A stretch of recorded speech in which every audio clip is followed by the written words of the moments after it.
Argentina's worst drought in 60 years is pushing farmers to the brink. Gustavo Gaivera has already lost a third of his 900 head of cattle. Sometimes all he can do is hope for what he calls a decent death for his animals. I live and sleep in the countryside with open windows, and you hear the calves bleat until they die. It's terrible. The drought is roiling global food markets and threatening to derail Argentina's fragile economic revival. And some say it could still get worse. We're in the Argentine town of Sigüenza, where rancher Andres Bediger is fighting for his farm's survival, with bankruptcy on his mind. He regularly hauls water more than 30 miles for his animals. La hacienda por dentro está débil. Uno la ve, pero está muy débil. The farm is weak inside, very weak. It hurts. It scares me because the drought is very serious, and it's hitting very hard.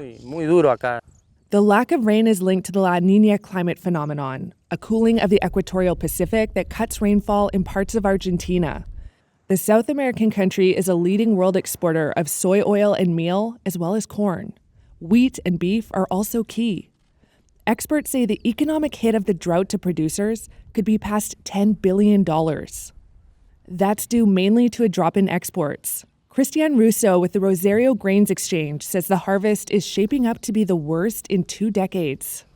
Let's hope we are wrong, but the truth is that there are more reasons to be pessimistic and say that the numbers are going to continue to collapse. Let's hope we are wrong. We can't think that this is going to end soon. There is no climactic event that will put an end to this drought, which has been the most important in the last 60 years. Those slashed outlooks in turn hurt Argentina's ability to boost much-needed dollar reserves and impact its ability to meet debt repayments. And the country is already struggling with inflation and a deep deficit.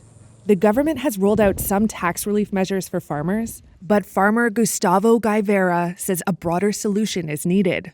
I don't want any more subsidies. What we want is to continue producing. We are tired of the lack of solutions. For 40 years, the governments have not offered us any answer. We need the national and regional governments to take production seriously and develop sustainable production policies. Nothing else.